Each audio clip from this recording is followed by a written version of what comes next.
Bueno, estamos con Cecilia Riva, es nuevamente candidata a concejal en nuestra ciudad. Actualmente ocupa una banca en el cuerpo legislativo y en el marco de estas entrevistas de conocer al candidato vamos a comenzar como lo hicimos con todos. ¿Quién es Cecilia Riva? ¿Cómo estás, Cecilia? Buenos días, muchas gracias. Bueno, ¿quién es Cecilia Riva? Es difícil hablar de uno, pero una mujer como tantas que a pocos días de cumplir ya 56 años, con un recorrido a lo largo de la vida, por diferentes ámbitos, pero un poco, bueno, contar que nací acá muy cerquita, en Gesler, mi querido pueblo. Nací en una familia de clase trabajadora, donde, bueno, me inculcaron sobre todo los valores del cristianismo y más que nada de poder aceptar al otro tal cual es, el trabajo, el vivir más allá de que sea una comunidad pequeña, tratar de adaptarme a lo que tenía. Por eso siempre digo que pasé por distintas instancias, pero nunca me sentí incómoda, más allá de los diferentes niveles o lugares sociales. Hice mis primeros pasos en la escuela primaria Juan Bautista Alberdi de Gesler, donde recuerdo y todavía conservo mis amigos de la infancia. Luego, por esas cuestiones de la vida, en ese momento no teníamos una escuela secundaria como tenemos hoy, en la cual actualmente soy docente en la Escuela Santa Ana, pero por allá, por esos años no, así que nuestros padres, digo nuestros padres porque tengo una hermana y tuvimos que ir a estudiar a Santa Fe, a un colegio católico, el Colegio San José Adoratrices, y residíamos toda la semana ahí en la escuela pupilas. Bueno, mi aprendizaje fue maravilloso, la formación fue integral y también me marcó muchísimo para el resto de mi vida.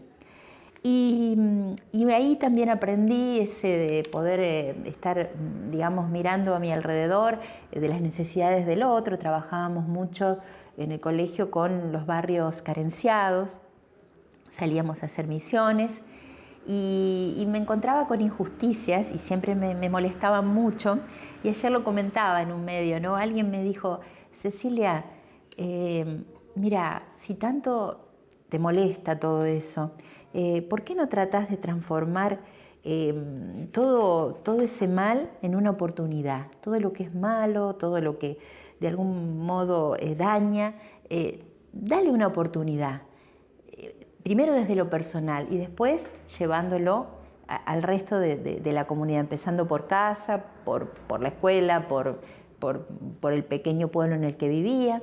Y creo que ahí fue donde descubrí esa vocación hacia la justicia, por eso decidí estudiar abogacía en la Universidad Nacional del Litoral, o sea que pasé por la escuela pública y también por la privada, y defiendo a ambas, siempre lo digo porque tuve una excelente experiencia en ambas, y hoy doy clases en una escuela privada. Y bueno, mis pasos por la universidad fueron maravillosos, y ahí también, sin duda, ya me incliné porque descubrí mi ideología, que tenía mucho que ver con, digamos, la doctrina social de la Iglesia y la justicia social, el peronismo, el justicialismo, concretamente. Y bueno, y pasaron los años y seguí trabajando mucho a través de Cáritas o diferentes instituciones, como también lo hacían mis padres, porque mis padres también lo hicieron. ¿Y qué me unió de pronto? Porque por ahí uno no es un paracaidista que llega a San Carlos porque sí. Porque bueno, justamente mis padres, que tenían un almacén de ramos generales familiar en Gesler, en un momento de la vida, cuando yo tenía 15 años, mi padre, siguiendo un poco, yo digo el ejemplo de mi abuelo italiano que vino a hacer la América a la Argentina, Gesler, él vino a concretar su trabajo poniendo un supermercado en San Carlos, un autoservicio acá en la esquina donde hoy está el Centro de Exposición y Ventas.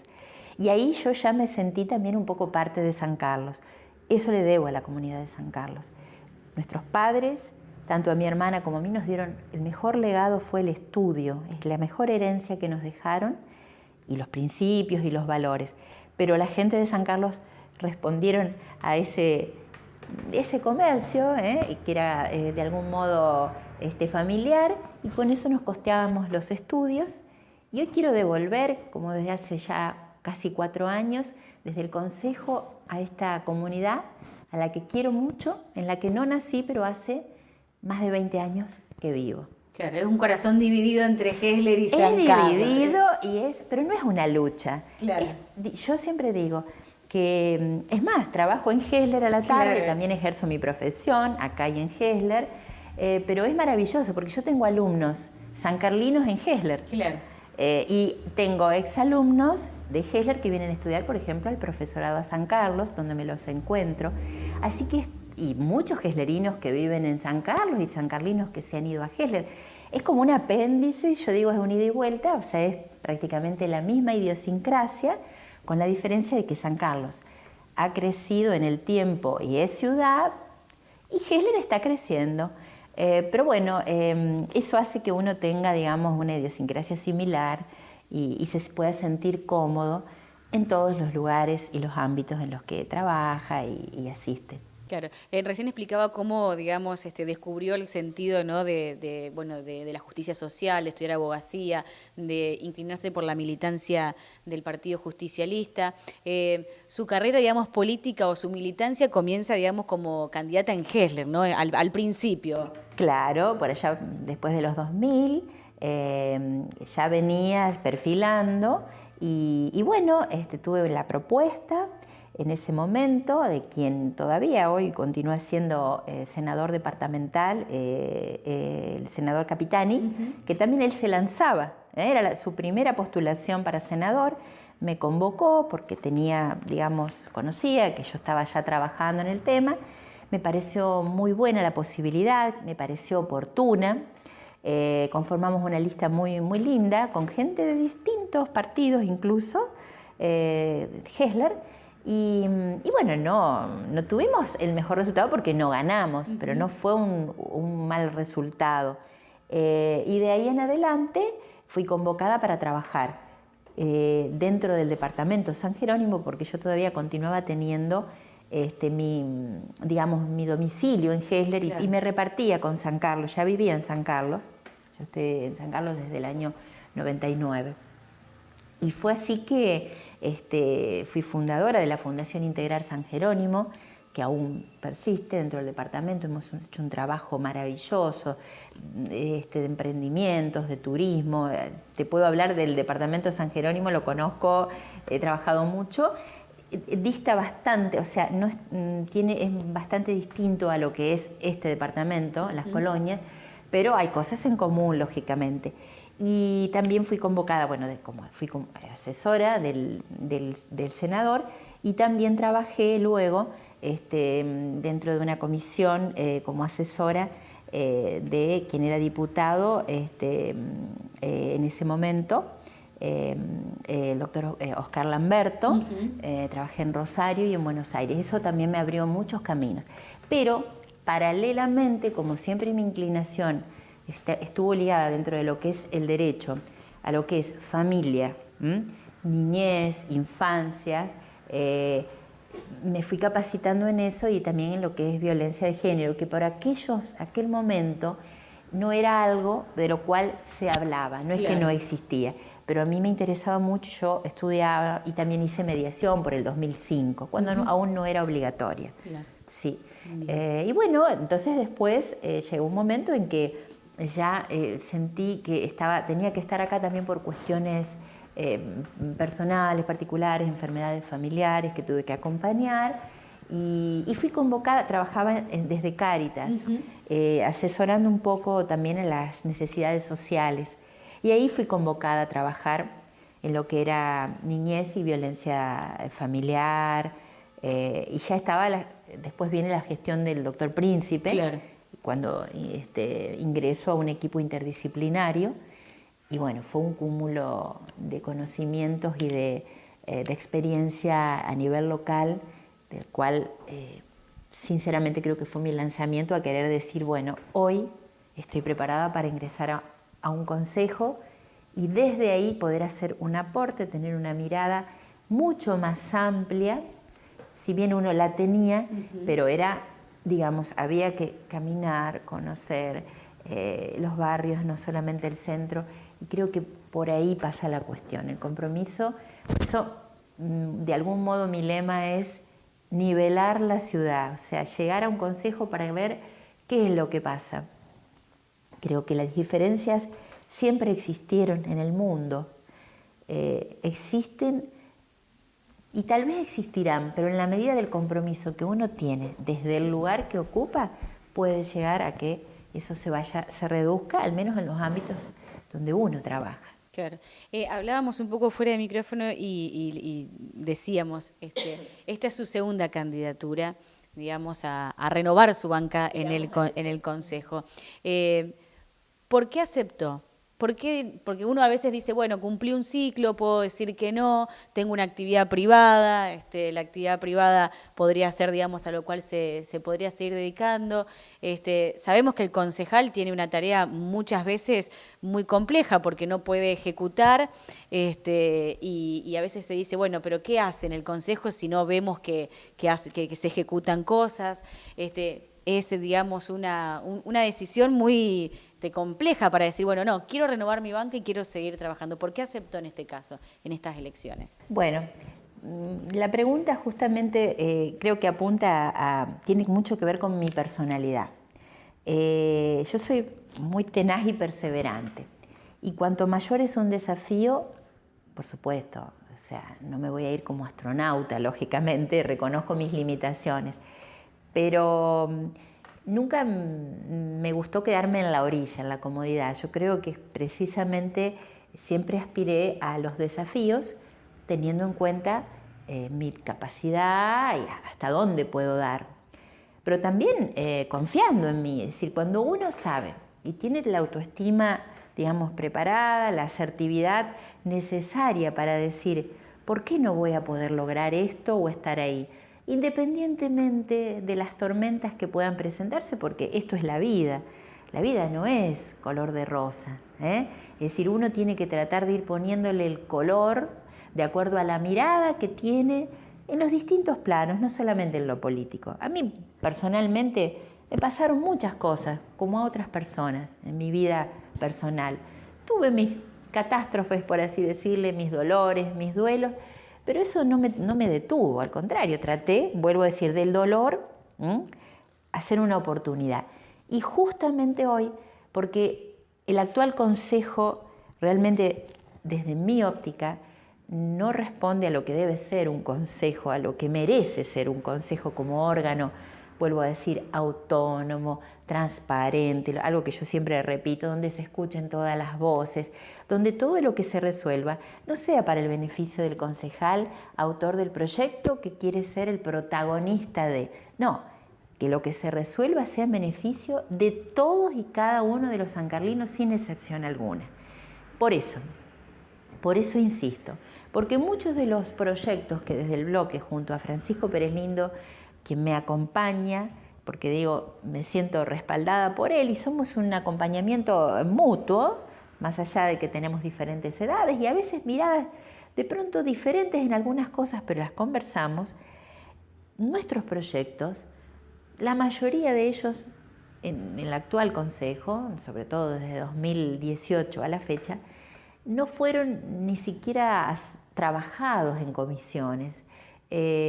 O en el caso de que se trabajaron y se firmaron los despachos, luego fueron así, bajados, volteados, o se les pasó como un plumazo, digamos. Ni siquiera se han escuchado lo que nosotros proponíamos para proyectos del oficialismo, es decir, podríamos modificar un artículo, pero no porque no estábamos de acuerdo, sino para sumar, como también lo dice nuestra lista. Y bueno, eso a mí me lleva a fortalecerme más, a seguir trabajando, porque creo y estoy convencida de que la política es una herramienta fundamental. Ha sido, es y será. No tiene que ser mal vista. Tal vez, y estoy también segura de que es mal vista, porque muchas veces no está bien representada. Porque el político es un ser humano que no puede desdoblarse. Es la misma persona. La misma persona, como yo suelo decir, Cecilia Rivas es la misma. En su casa, en la cola del supermercado, de cualquiera de las mutuales también cuando voy a pagar mis impuestos, y en el consejo y también dando clases. Porque la política es eso, es estar con la mirada, pero sobre todo el oído atento. Lo que más deberíamos trabajar los políticos es el oído. Yo creo que cuando no hay escucha, no hay diálogo. Y si no hay diálogo, ¿a dónde va a estar la democracia? No existe. La democracia ha sido tan maltratada, destratada. O sea, para que haya democracia, tenemos que ser democráticos. La democracia no es una palabra, hay que ejercerla. Por eso digo que esa decisión mía y ese anhelo en poder continuar, al menos por un nuevo periodo legislativo, porque yo tampoco estoy de acuerdo con eso de que sentarse en una silla y quedar pegado ahí, no es bueno. Uno puede seguir desde otro lugar, también en política, pero ocupando otro lugar, o bien colaborando desde afuera. Es precisamente apunta a eso, a transformar un ámbito que hoy no es independiente en San Carlos Centro, no es autónomo, tampoco es transparente. Eso estaba hablando puntualmente de este consejo municipal hoy. Sí, no es transparente porque ni siquiera tenemos una página web donde la comunidad pueda acceder, más allá de que lo hemos propuesto y a través de proyectos desde nuestro bloque y se nos votó en contra, para que tenga acceso, que las televisaciones sean en directo y la gente también pueda ver desde una página web quiénes presentan proyectos, más allá de que el proyecto no se ha tratado, sobre qué temas versa, porque nos podrán decir, como por ahí se dice del oficialismo, no, pero ustedes presentan muchos proyectos, 3, 4, 2, para llenar el orden del día. Mire, no hay proyectos más o menos importantes, porque los proyectos justamente ¿en qué consisten? En que lo que nosotros vemos, las necesidades que tienen el ciudadano de a pie y como tal, la ciudad de San Carlos Centro, porque a la ciudad la conformamos no solamente los edificios, sino las personas que habitamos en San Carlos. Eso, primero hay que observar, vuelvo a decir, luego hay que escuchar y después eso se lleva al papel, que es difícil volcarlo en un papel. Por eso a mí, por ahí me dicen que yo no soy muy afecta a los medios, no soy mediática. Bueno, a mí me gusta el cara a cara. Claro. Y de ahí sale el proyecto. ¿Se entiende? Sí. ¿Cree que la gente vota al partido o a la persona? Creo que, vuelvo a repetir algo que siempre ante esa pregunta sostengo. Yo no tengo, digamos, el manual de la verdad, pero sí creo que está un poquito repartido. Tal vez hay gente que es sobre todo aquel que ha militado toda su vida o que no militó pero que viene de una familia muy tradicional, afecta a determinados partidos, siempre va a seguir votando el partido, independientemente de las alianzas y todo lo que hoy puede existir. Pero también hay un número de personas, y sobre todo en estas comunidades más pequeñas, que apuntan al candidato. Conocen como lo que estás haciendo vos hoy, ¿no es cierto?, nuestra historia de vida, qué hacemos, cómo hemos caminado a lo largo, qué recorrido hemos tenido en nuestra vida, qué sembramos, ¿no? ¿Qué hemos sembrado? Si sembramos odio, si sembramos trabajo y diálogo. Es decir, eso creo que debe tenerse en cuenta porque, vuelvo a decirte, uno no lleva al consejo algo que no es, uno lleva lo que es y va a dejar eso más allá de que se destruyan los archivos del consejo, para lo cual vos sabés a qué me refiero, que ha ocurrido en este actual consejo. Pero bueno, los jóvenes, en quien apunto y quiero remarcar concretamente, sin desmerecer y dejar de lado todas las edades, porque la sociedad está conformada por niños por nacer, por infancia, por jóvenes, por adultos y adultos mayores. Bueno, ¿a qué franja me refiero concretamente ahora? Los jóvenes que están desde la escuela secundaria, que normalmente tenemos un lindo grupo que son los que se acercan al Consejo Joven, claro. Que eso es algo muy lindo, yo lo valoro mucho, la verdad que la experiencia con el Consejo Joven a mí me nutre muchísimo. Y también tenemos aquellos que ya han sido de algún modo expulsados, pero en el buen sentido de la palabra, de las escuelas secundarias y ya están en la universidad o bien en ámbitos de trabajo. Se están comenzando a comprometer con la política. Algunos ni siquiera se identifican tal vez con un partido, pero sí se involucran y les interesa. Bueno, ellos creo que son nuestro futuro, que no tenemos que desmerecerlos para nada. Porque, a ver, cuando uno escucha de pronto a alguien que de pronto está ocupando un cargo hoy político y habla mal de los jóvenes que se están insertando, incluso que se están alineando en una lista, a mí la verdad que me da un poquito de miedito, como quien dice, porque digo, tal vez esas personas no han sido jóvenes. ¿Qué pasa? ¿Están resentidos con su pasado? A ver, yo puedo hablar de mi pasado joven, cómo descubrí mi vocación política, y no me arrepiento para nada. Con errores, porque errores cometemos todos. Pero la verdad que creo que uno no debe dejar de lado todo aquello que fue construyendo. Tenemos que mirar para atrás. Y cuando digo que hablo de franjas etarias, justamente un concejal, porque estoy hablando desde mi lugar de concejal, tiene que mirar todo eso, que cuando legisla, tiene que legislar para todas las necesidades. Y por eso va involucrando salud, educación, todo lo que tiene que ver con obras en la ciudad, siempre tratando de no discriminar, siempre ampliando, es decir, buscando también aquel que de pronto tiene alguna necesidad o alguna discapacidad, de que se pueda incluir en todo, en todos los detalles. Por eso que hay que ser buen observador y muy buen estar a la escucha de todos. Y también en las instituciones. Yo, si vos me decís, por ejemplo, te puedo dar algo que a mí me enorgullece mucho y que es que pudimos hacer, que se pudo concretar dentro de al menos estos años de concejal, que es la Caminata Solidaria contra el Cáncer. Ese fue un proyecto de nuestro bloque y fue pensado justamente, tiene que ver con la salud, con la solidaridad y con la prevención. Ponerse en la piel de que, primero, ninguno estamos exentos de que nos pueda, digamos, ya sea a nivel propio o dentro de la familia o de quien sea, padecer esa enfermedad. ¿Cómo acompañarlos? Tenemos una fundación que es un ejemplo, Nuestra Señora de Luján. ¿Cómo ayudar desde una fundación a aquellos que hoy no tienen de pronto una obra social? Tener en cuenta, primero, la enfermedad, tema de salud, después las carencias, cualquier edad, y cómo se puede involucrar a la sociedad a través de la solidaridad, caminando juntos y concientizando.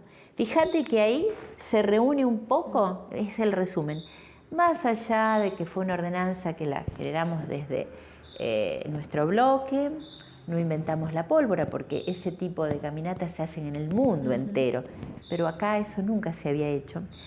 Lamentablemente fue vetada por el actual intendente. ¿Saben lo que es vetar algo? Claro, cuando para la gente que no lo sabe, cuando el intendente veta es que no se lleva a cabo, digamos, exacto. Nos sorprendió. Insistimos, ahí ves mi perseverancia, nuestra perseverancia.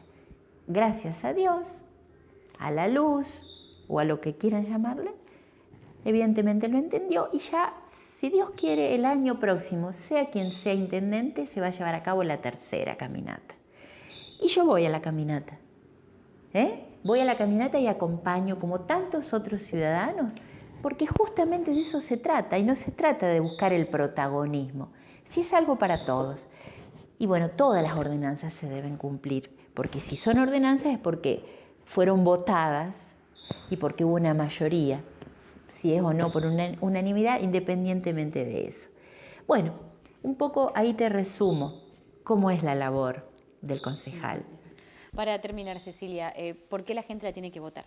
Uy, tengo que convencerla. Y bueno, yo creo que la gente tiene que pensar, primero, pedirles que voten, que se acerquen a votar, porque es un derecho sobre todas las cosas, que no lo vean tanto, si bien es una obligación, el voto es obligatorio, el voto es secreto. Y que por favor nunca al momento de votar nos dejemos llevar por presiones. Somos libres, hemos sido creados libres y entonces nos debemos, esa libertad es algo que tenemos que respetarnos. Primero individualmente y sin duda respetar la libertad de los demás. Y en esa libertad también discernir, es decir, a ver, ¿qué quiero para San Carlos? Miren, yo lo que les puedo decir que yo no fundé San Carlos Centro, ni mucho menos. Agradezco a Dios vivir en esta ciudad, porque es una ciudad donde todavía podemos caminarla, podemos seguir saludándonos. No quiero destruir nada a través de mis proyectos, nada de lo que se hizo. Sí, el proyecto nuestro, junto a quien también acompaño porque se postula para candidato a intendente, que es el doctor Francisco Pérez Lindo, mira hacia adelante. Dar continuidad a todo lo que de pronto se está haciendo bien. No vamos a destruir nada de lo bueno que se ha hecho, más allá del color político de quien lo ha construido. Pero sí sabemos que se puede mejorar, porque si las personas a nivel individual podemos mejorar, podemos ser mejor en todos nuestros aspectos y somos quienes conformamos una sociedad, ¿cómo no vamos a poder mejorar una ciudad? Siempre va a haber cosas para hacer. Quien cree que ya hizo todo y todo se hizo y todo lo hizo bien, bueno, no comparto esa opinión y por eso tal vez yo creo que ese es mi fundamento o es mi mensaje. Y después vayan a votar y decidan libremente, nada más.